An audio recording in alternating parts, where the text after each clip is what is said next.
Today, I'm very excited to have Kate Berski on the podcast. Kate is the author of 30 Phobic, and as she describes herself, is a recovered 30 phobic.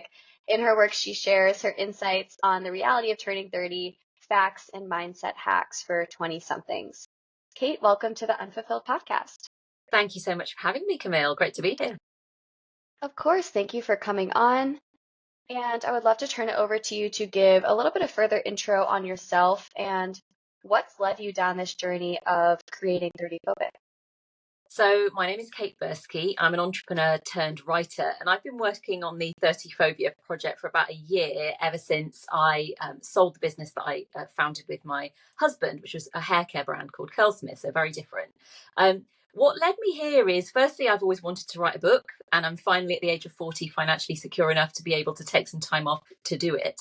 But mostly because I returned to a time in my life where I went through a significant struggle, and I realized from talking to other women that they were going through something similar.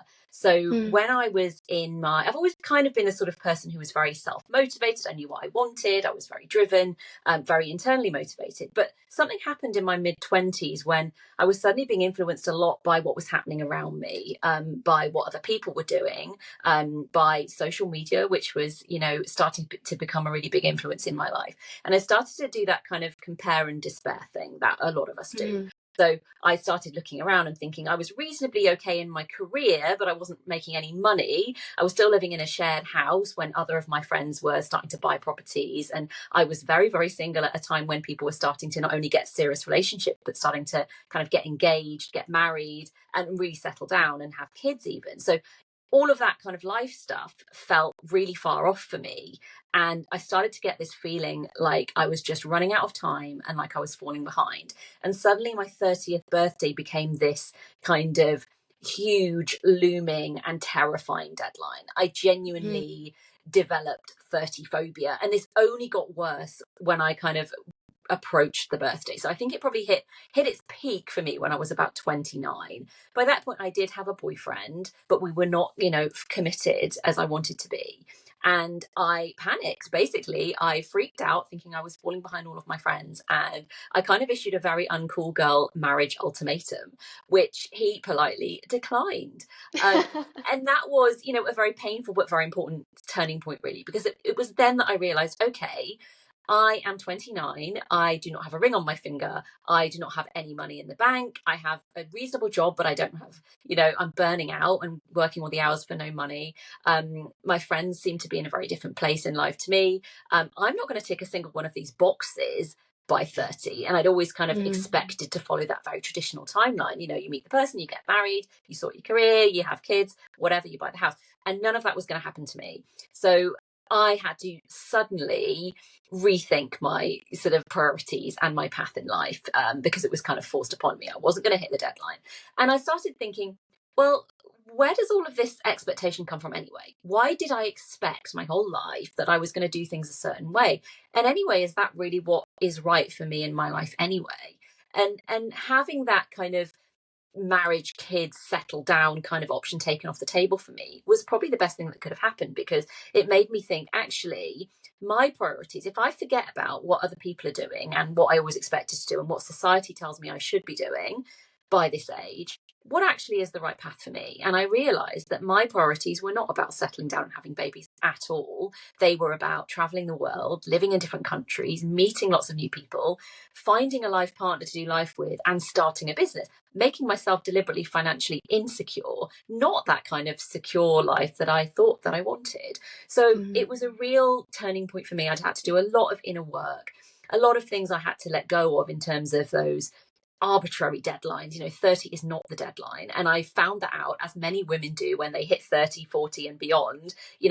It's really just the start of it. So the reason that I started the project was in a kind of big sisterly way to kind of let other women who were maybe just a few years behind me in their 20s still in on the secret that all of us older women know, which is 30 is not the deadline, it's the start line. You do have time. You have a lot more time than you realize. and you're actually doing fine.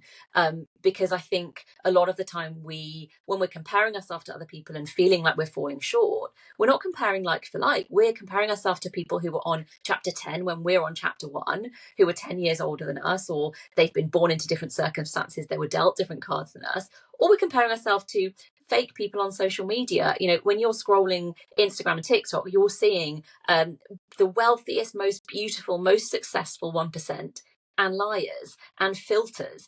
And so it's not really comparing their shiny, curated highlights reels to your real life and your real struggles. So a lot of what I do, particularly with the content I share on social media now, is to normalize being normal, because so many women particularly feel like they're failing in life when they are absolutely not. They feel like they're abnormal when they're absolutely normal. Everybody in their 20s is going through this struggle. Everybody is going through the same thing of trying to figure every part of their life out in a really short amount of time. So I just want to really help young women by taking the pressure off, busting those milestone myths, and sharing the reality of how it really is to be in your 20s in this current age, because I genuinely think this current generation of 20 somethings are facing challenges that my generation and previous generations did not face, which genuinely makes life more difficult. And there's a lot of negativity about Gen Z and women in their 20s and young people nowadays. And a lot of it I feel is really unfair. So it's my job, I feel, to be the voice of that generation and really, share the reality of what it is like for these young women. Yeah, that was incredible. Thank you so much for sharing all of that.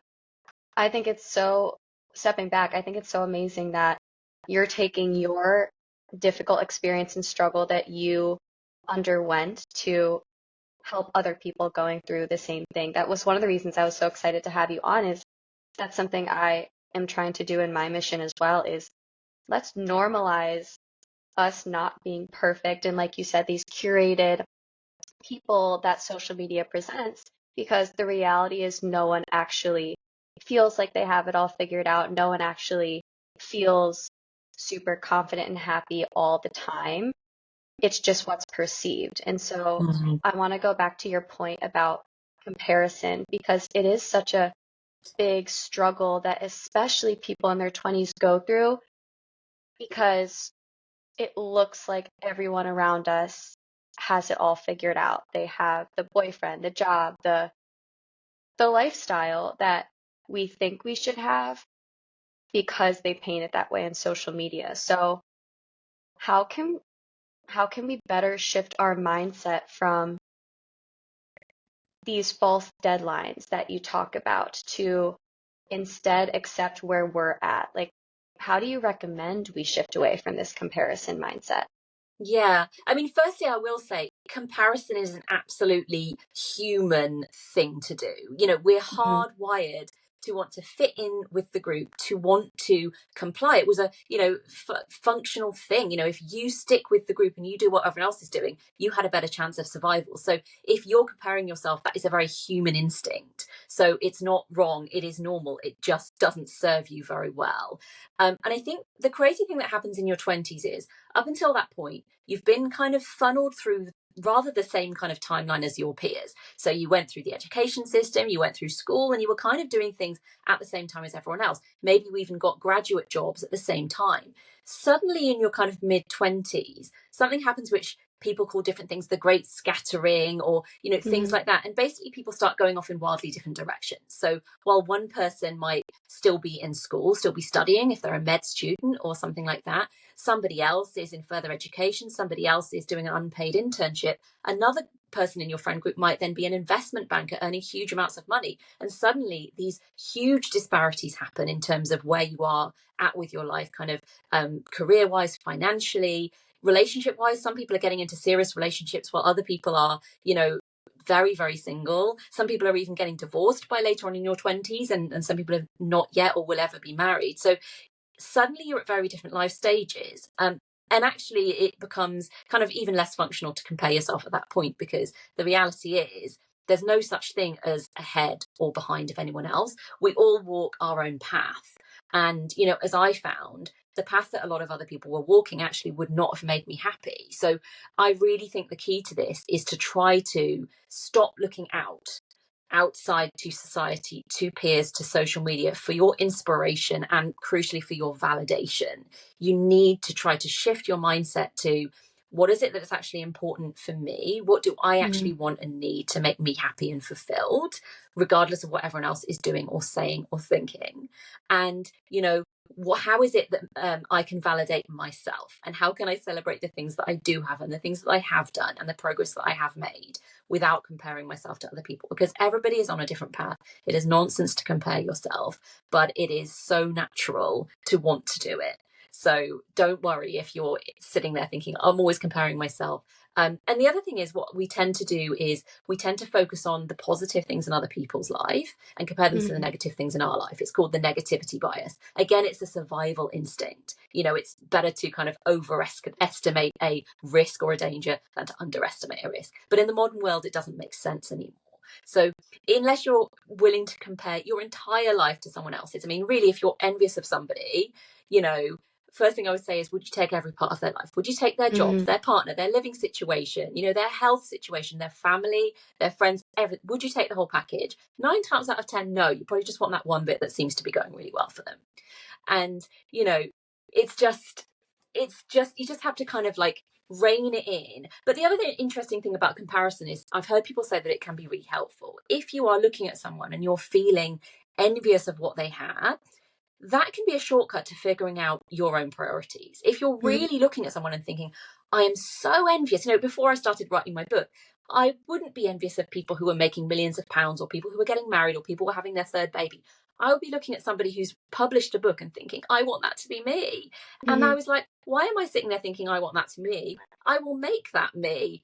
And I'm making it happen. So it really is a good way, if you do tune into that comparison, to figure out what it is that's your top priority. Because I think the other challenge in our 20s is, and beyond, is we have so many conflicting priorities, and it is fundamentally impossible to do it all at the same time. You're talking about a period of 4 or 5 years when you finish education, in which you're expecting yourself to establish a really serious relationship, establish a really successful career, get financially secure, get mentally stable, get that balance, invest in your friendships, have really great girlfriends, and buy a house, all of this stuff. Nobody can do all of that all at the same time. So it is partly about identifying your current priorities right now, and you can't prioritize everything.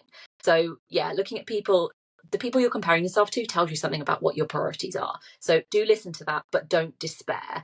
Let it motivate you. That's a really great take on it, and I couldn't agree more. Going back to the fact that you do have to want their entire lives. You can't just like cherry pick, I'm going to take that from that person's life, but not take any of their problems along with it. And we're going to take that from this person's life.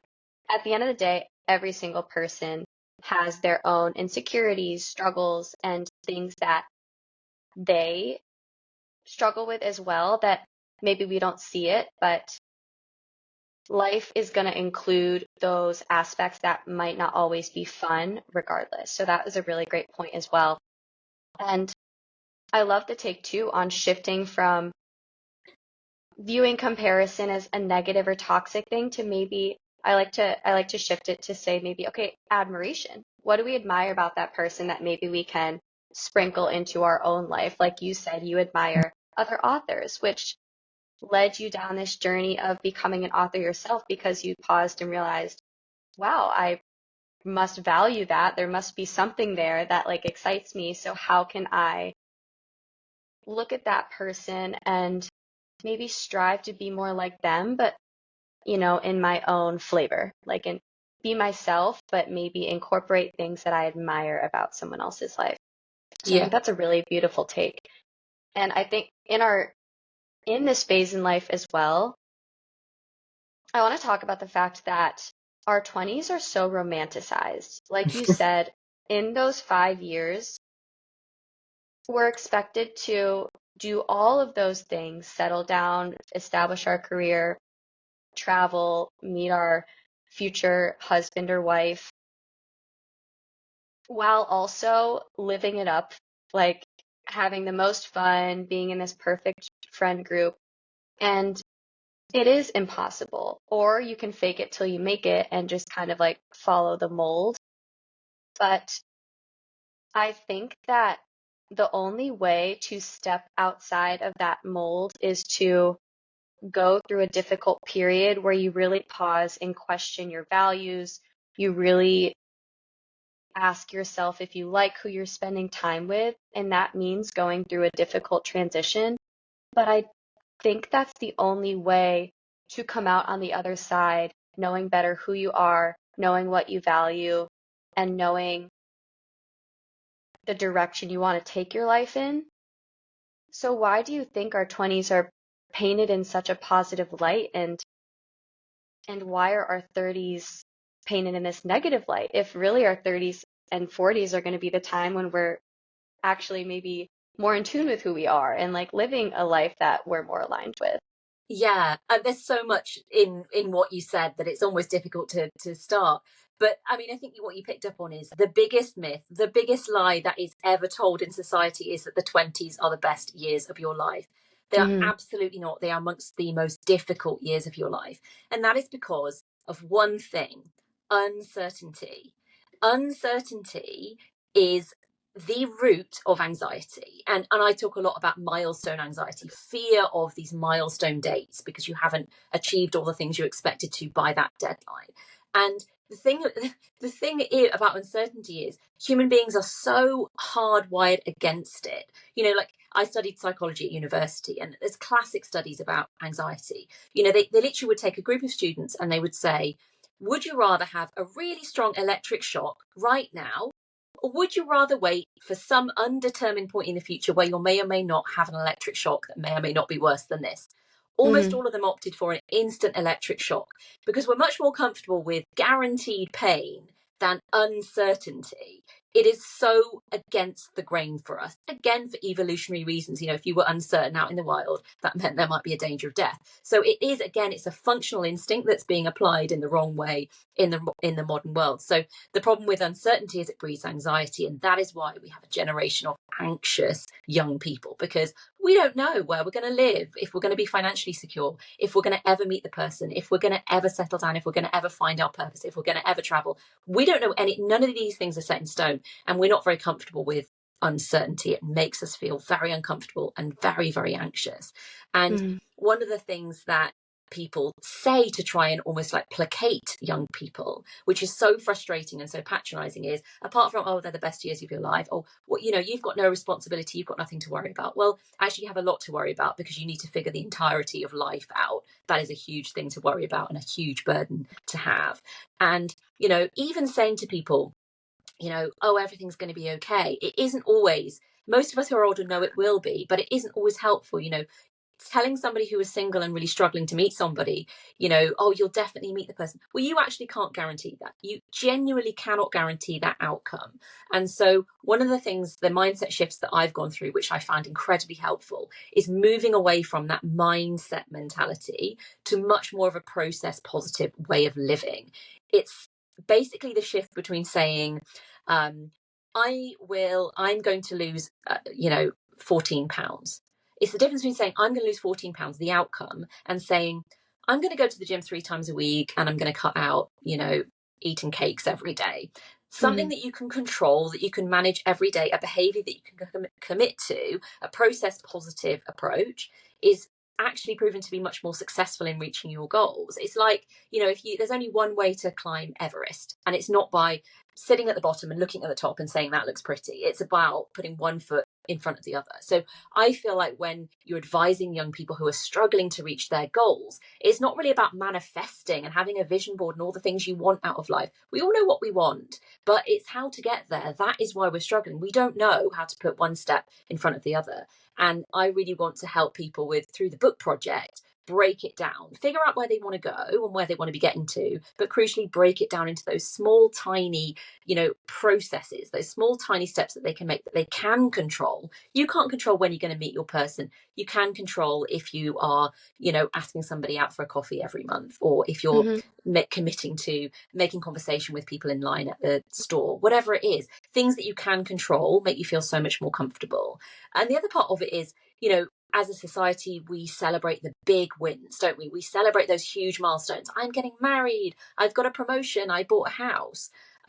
what we don't celebrate is those small wins, those inch Yeah. stones. And actually what I'm learning so much over the last year is celebrating those inch stones makes you so much happier. And actually Mhm. it's even been proven that we are happier when we have a path and we're working towards our goals than when we actually achieve them. So you Yeah. have to somehow find ways to enjoy the process and not just live in the future, which is the essence of anxiety. Not just to live in the future, whether you're hoping for something to happen or whether you are anxious that it won't happen. We have to learn to bring ourselves back to the present and celebrate the small wins, the everyday little inch stones that we all can celebrate. That's incredible advice.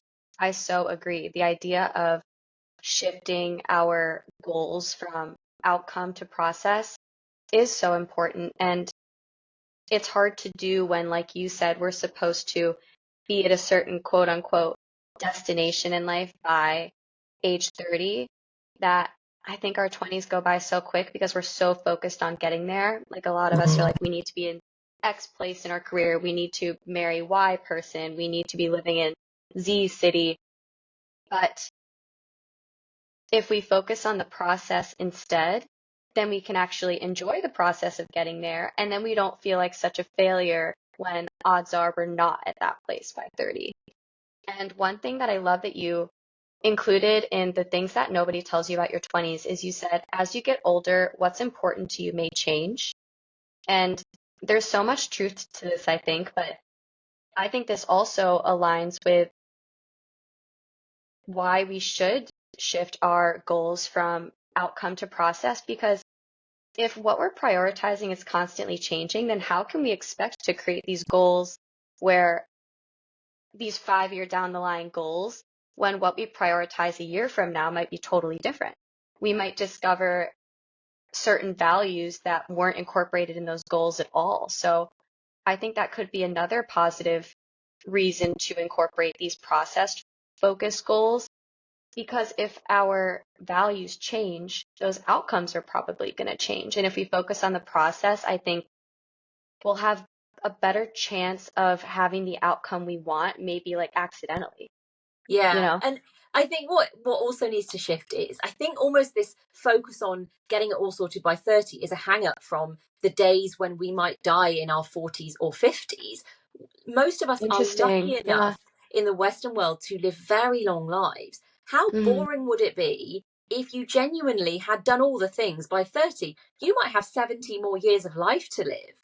And what you realize when you are older and when you talk to older people is there are so many eras and so many stages of life. I mean, even just taking me in my career, I've just turned 40. I am now in my third career. So I had a whole bunch of years where I was working in advertising, in creative agencies, the advertising era. Then I founded and ran and grew and ultimately sold a business. That was the entrepreneurial era. And now I'm in a creative era. I am starting a whole new career at the age of 40, and I am not alone. Every single woman that I've interviewed for this book, so I've been lucky enough to interview more than 30 experts around the world in mental health, mindset, and motivation. And while they haven't been picked for their age, most of them are over 30, and most of them found their true purpose at 30, 40, 50, or beyond. And I feel like I'm finding my true purpose now for this stage of life at the age of 40. So, you can't, it is impossible, and it is not even desirable to have it all sewn up by the time you're 30. I actually think the quarter life crisis can be a great thing, because for me, it made me really shake up and reevaluate where I wanted to go and what my values were at that point. And my path took a completely different trajectory than if I'd have followed the traditional kind of timeline that I expected to. So there is no such thing as kind of jobs for life anymore. We don't need to pick, we don't need to have it all sorted out by 30. I definitely embrace much more of a sort of lifelong learning approach. And I would encourage women to understand that they will pivot. Like, you'll pivot when you meet someone, you will pivot again when you have a baby, you'll pivot into one career, you'll be in it for 10 years, you'll realize that's not for you, it doesn't align with your values, you'll pivot again, and that's fine. That's the way it works these days. So I really think we need to spread the word that 30 is not the deadline. In many cases, in my case, it is just the start line. Like, if I had to have had all of the things done by 30, if the clock really stopped at 30, I never would have met my person. I never would have got married. I never would have become a mother. I never would have started a business. I never would have become financially secure. I never would have been a homeowner. None of the greatest hits that I've got in my life, and I feel like my greatest hits are still to come, but none of them would have happened if the clock stopped at 30. It is, real women continue to prove again and again that life starts at 30. Why is society peddling this tired old narrative that everything stops at 30, that you need to do it all by 30? It is a false deadline. The deadline does not exist. We need to let it go. I couldn't agree more. Going back to careers, like you brought up, it is hard to remind ourselves in our society where most people go to college and are set on a certain career path, and every voice around us is telling you that you should stick on that path, work your way up the ladder. What message could you send to people who maybe are stuck in this corporate career path, have no idea what they're passionate about, what they're excited about, what they want to do in life? What message would you send to them, or advice to start figuring out what they might want to do? Yeah, I think the corporate career path, it is a well-trodden path, and it can be a route to great security. I don't believe it is a route to great happiness and satisfaction in everybody's case. Some people love that Agreed. comfort of the kind of the very, expected way. They know exactly where they're going next. Some people love that comfort. They like the, secure income coming in every month. That was not me. Big changes in my financial status only happened when I broke away from the traditional path, broke away from the corporate path, started my own business, went self-employed, started having multiple streams of income. I do think the next generation is much more savvy than we were. I've come to that in my 30s. I think in many women in their 20s are already coming to that point. I will say that I don't regret working in corporate businesses, because I got to learn on someone else's dime. When you start your own company, it's all on you. It's great to learn in that environment from people that have got a lot of experience. So it is not necessarily a bad thing to have different jobs and different corporate jobs, even if it's even especially good if you don't like them. You're going to learn so much more about what you don't want. Like, for example, I loved the content of what I was doing. So I was working in advertising. I was a brand consultant. I'd work with the world's biggest brands, creating new product ideas, brand ideas. It was really exciting work, and I loved it. What I didn't love is working insane hours, being chained to a desk from, 8 in the morning till 8 at night every single day, being really burnt out, traveling all the time so I couldn't have a personal life. That is what I didn't like. So I realized one of my core values was freedom. I want to decide my own timelines. I want to be based in whichever country of the world I choose to be based in. I want to work really hard, but I want to work really hard on my terms. And so the first step for me was leaving my agency job and going freelance, going self-employed. And then I was able to design my own hours, be in my own location, and work it that way. So sometimes it's not necessarily the content of the job that you're not enjoying. It's actually the context of the job. It's the way that you're working. Some people really thrive when they're working outside, but if they're working inside in a corporate job and living in a small apartment in the city, that's not going to be making them happy and making them thrive. So I think you kind of maybe just go back to what is it that you do that makes you forget to eat, poop, and scroll? Like, what is the thing that you're doing that makes you tune out of everything, that you're not scrolling social media, that you forget to eat, that you forget to grab a coffee because you're so immersed in that activity? For me, that has always been, whatever my job has been, I've always had like a side hobby in writing. I'd always be writing a blog. I'd always be writing a diary. I'd always be writing stories just for myself. I'd be writing long emails to friends that lived abroad. I loved the process of writing. And when I was writing, I couldn't think of anything else. I was so in flow. And that is, again, how I have, feel fortunate that I found my, my kind of true calling and my true passion. I've loved every job I've had. I love to work, but I've never been more fulfilled than what I am now, because it ticks every single one of my boxes. Having freedom, living wherever I want to, choosing my own hours, getting to meet incredible like-minded people like you. What's great about me sharing everything on a community is that I attract in like-minded women, whether they're women who are struggling with the same things I did, or women who can give advice and expertise on how to hack our way out of this quarter-life crisis. So it just feels so aligned with my values. It's ticking the creative box. So I think even if it's something that's a hobby right now, have that in your mind. What is it that makes you kind of tune everything out and be really in flow? Because the likelihood is you can, in this current environment, in a creator economy, you can turn that into a job. Absolutely. I think that's great advice. And it's something I talk about as well, is start it on the side. It doesn't have to mean, if you want to do something else, it doesn't mean you have to quit your mainstream of income tomorrow. You can start incorporating it in as a hobby and just start to get curious about what actually excites you, and let go of the idea that you have one job and that's it. I recently was having a conversation with one of my best friends who's in med school, and we were talking about this idea of work-life balance, but she has shifted it from work-life balance to, what about work-work balance? What about incorporating multiple kinds of element of work or passion into your life so that you don't put so much pressure on this one job? It could look like you said, starting a blog, like my starting the podcast. It doesn't mean that it has to generate so much money starting out, but it means you're getting fulfillment from different aspects of your life. And I thought this was such a cool concept. Maybe it's volunteering, maybe it's whatever it looks like. But incorporating things outside of your primary work, I think, is the first step to start to figure out what excites you. And then, like you said, you can start to generate maybe multiple forms of income over time and then transition out. But it doesn't have to be such a big deal. And I think that's what scares a lot of people away, is saying, oh, I have to pay rent. I need to have this stable career. And I agree. I still have to have my stable primary job, but that doesn't mean that I'm going to settle for that for the rest of my life. It means, okay, I'm going to sprinkle in things that provide me with more fulfillment and excitement and passion outside of work. So I think that's really tremendous advice.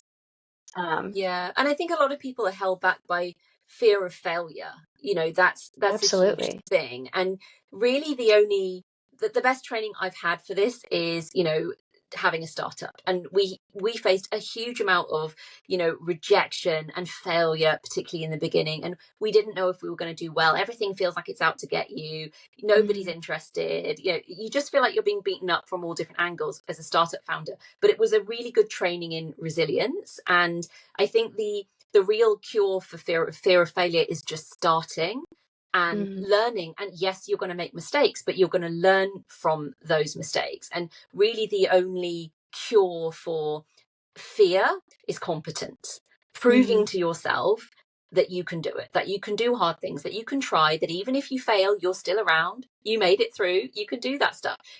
I hear a lot about a lot of people reach out to me about making friends. There's a loneliness epidemic, particularly in this generation of 20 somethings, particularly in this stage of life where there is the great scattering, and maybe you're kind of physically or emotionally much more distant from your friends that you've had before. And people are really terrified of putting themselves out there.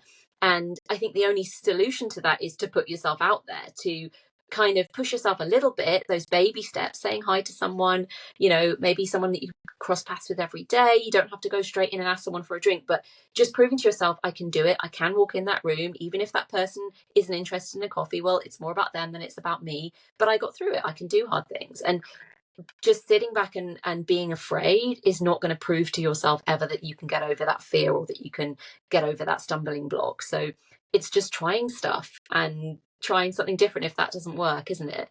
But it's just starting, even in a tiny, small way. Absolutely. Two other quotes that you literally just said and that I actually wrote down that I love that you include in your content is, failure isn't the end. It can lead to something great. And also, taking chances can open doors you never expected. So I think you nailed it right on the head, even before I could bring it up. So I'm so glad that you did. Failure doesn't have to be a negative thing. In fact, I've heard it should be a positive thing because it means you put yourself out there and took a risk, right? If you're staying in your comfort zone, sure, you're going to avoid failure, but you're going to have a pretty boring life and you're probably never going to figure out what actually excites you. So I couldn't agree more. I think the more excitement and new things and risk we incorporate into our lives, I think the more fulfillment we're going to get from life. But I think the more we do that, naturally it is going to bring about that uncomfortable feeling of failure and uncertainty. And that can feel uncomfortable. And I think, like you said, that scares a lot of people away. But I think one thing that we need to normalize and talk about is how most of our 20s are going to feel uncomfortable because there's so much change. There's so much trying new things. There's so much pivoting that is uncomfortable. And it doesn't feel like you're in a flow a lot of the time. But I think instead of seeing it as a negative thing, why don't we view it as a positive thing? It means you're stepping away from the friend group. It means you're taking a risk outside of the corporate job. It means you're moving cities to have a new experience. And a lot of that feels shitty. Like I've gone through really hard transitions, and similar to you, it's why I started this podcast. But also, I wouldn't take back any of it because it's led me here, you know? So I Yeah. think, what are your thoughts on shifting the narrative from discomfort to be a negative thing to a positive thing? Yeah, I'm fully on board with that. And I actually think that instead of kind of uncertainty meaning anxiety, let's rethink it and reframe it to mean opportunity. I Yeah. now think about uncertainty in a really positive way. I love the idea that I don't know what's coming. I love the idea that on any given day I can wake up and there's going to be a message from someone really cool, or an invitation to a really exciting event, or an opportunity that I never expected. Or, I might just think of something I'm interested in and go off and pursue that. Like, I love the fact that my life is not written. I felt entirely the opposite in my 20s. I wanted to know for sure, if you could have given me a date, on this date you're going to meet your person, on this date you're going to feel good about your job, I would have taken it. I would have loved that certainty. But now I think uncertainty is a positive thing. It is excitement and it is opportunity. And that is what your 20s are. You are just a ball of opportunity. Like, the future is not written, and that is the best possible feeling.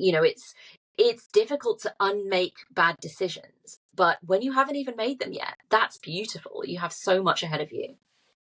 Absolutely. I love that reframe.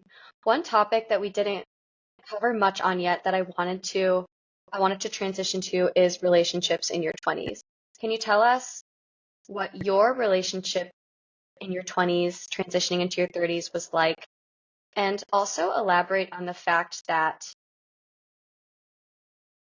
actually start there. Tell us what your relationships in your 20s was like, and then I have a follow-up question.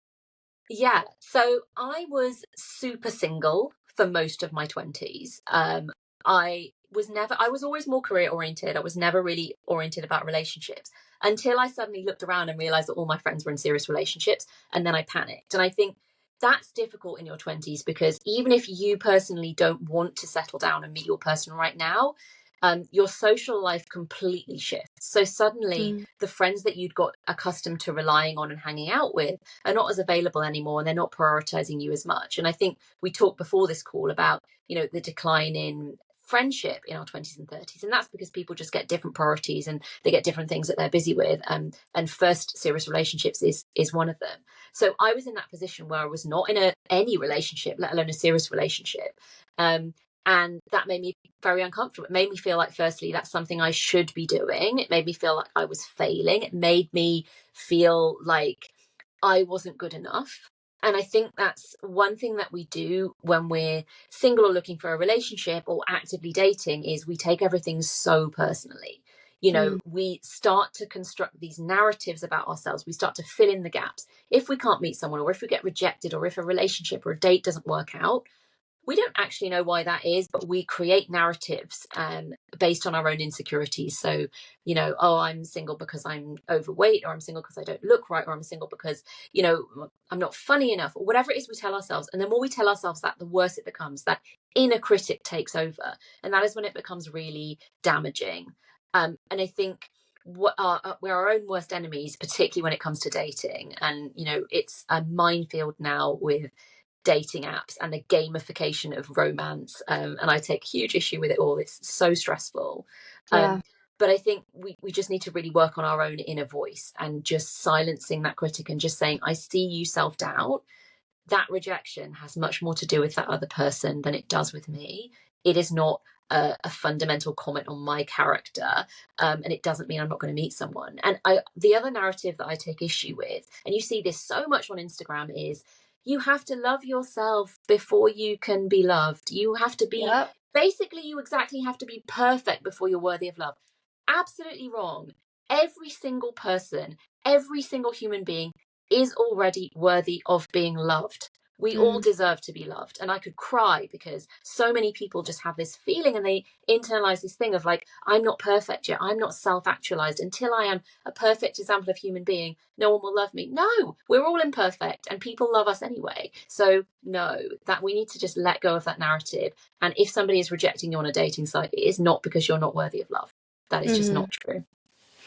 Absolutely. I do think, though, I'm curious if you agree that we have to have some level of happiness and fulfillment and self-worth rather than seeking that externally. I do see so many people settling for friendships or romantic relationships just because they're scared of being alone. And Mm. I think it is important to embrace spending time on your own in your 20s rather than panicking from all of these like scary thoughts that come up and then surrounding yourself with people all the time or jumping from relationship to relationship. So what are your Yeah. thoughts on that? Yeah, I agree. I actually, I've interviewed and spoken to a couple of dating coaches, and one of them, she said something really great. And she said, you need to treat being single as being temporary, because for most people it absolutely is. And most struggles that you have in your 20s, they are temporary. They are not going to last forever. You're not always going to be Mm-hmm. broke. You're not always going to be single. You're not always going to be lonely. They're temporary. So that's the first thing she Right. said. Embrace it as temporary. And she said, you know how some people go on a baby moon just before they have a baby and they're like, this is my last bit of freedom where I don't have a child to look after. I'm just going to go on a holiday Yeah. and just really enjoy myself and be selfish.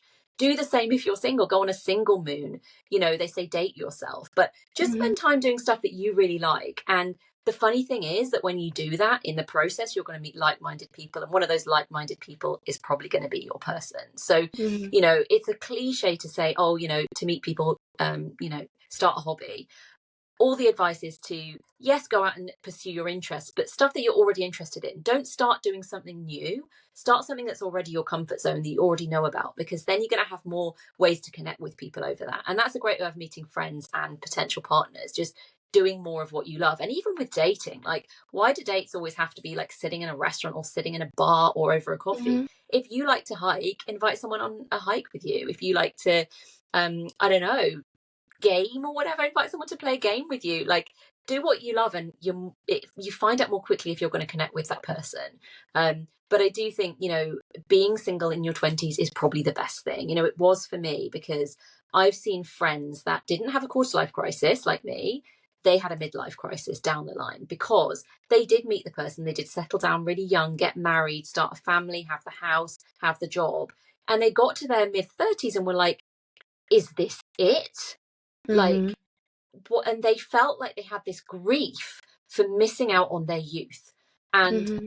I was the one in my 20s that was traveling, that was working, that was living abroad, that was meeting all these different people, living with friends, not just with partners. And I don't have that itch to scratch anymore. Now I am married, I have a child, I have a home, and I'm content with it because I've scratched all the itches. I've done a lot of adventuring. And actually, when you meet the right person, you continue to adventure with them. So it Right. doesn't all end. But I think there is, you know, a danger to settling down and settling too early, because it can actually hold you back from the path that you're really supposed to be following. So think about the opportunities in being unattached and unencumbered as much as, you know, the downsides. That's such an interesting full circle moment. So that person in your life who did quote unquote all the right things that you're supposed to do by 30 ended up being unfulfilled and questioning life later because they didn't go through this transition phase. So I do think that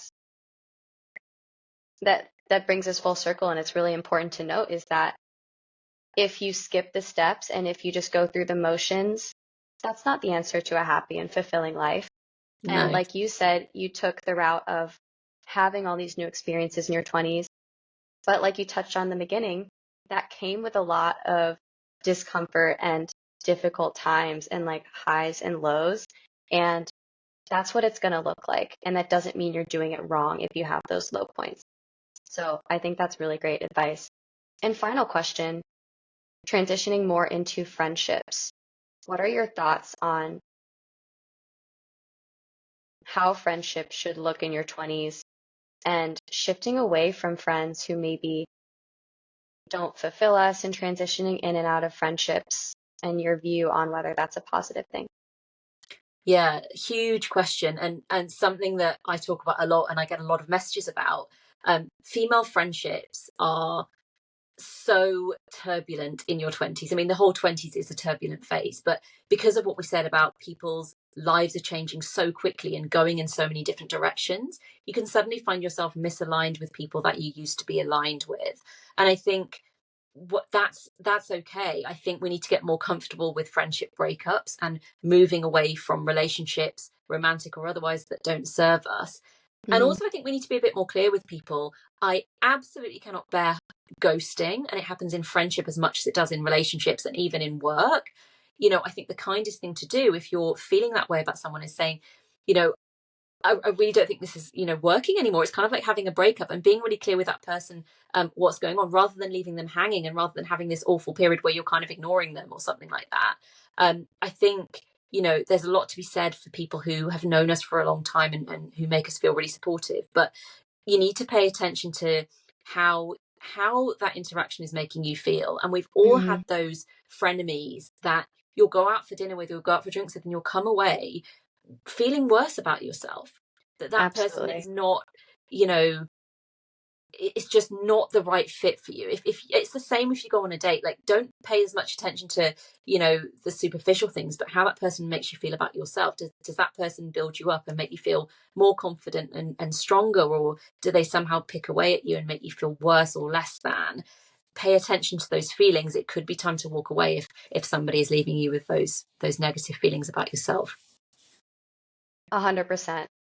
I think the reason a lot of people don't walk away is because it can be lonely, right? It's not like we have an infinite amount of relationships and friendships at our disposal that it's hard to cut off friendships or walk away from certain friends when we're scared of being alone. And so I think there are people who stick with certain friendships and relationships knowing it's not maybe the most fulfilling because they're like, oh, but I don't want to be alone, so like I'll just go spend time with this person.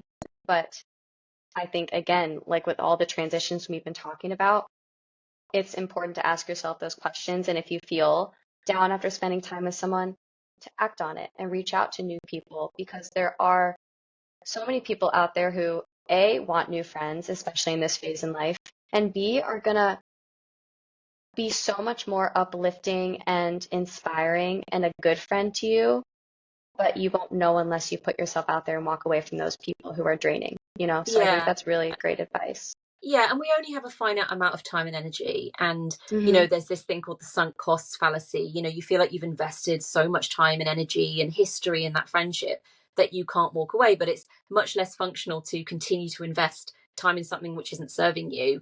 You need to make space for more positive relationships, and free your kind of time and energy for something more fulfilling. Yeah, I couldn't agree more. Kate, this has been so incredible. I'm so excited about everything we've talked about. Final note, where can everyone find you, follow you, support you in your journey of 30 phobia? Yeah, so you can find me mostly on Instagram, kate.berski. That's where I share, my writing journey, all of my insights, my data, my collabs, everything. And you can find me on LinkedIn, Kate Berski, as well. Kate, thank you so much. I really appreciate you coming on, and I've loved our time together.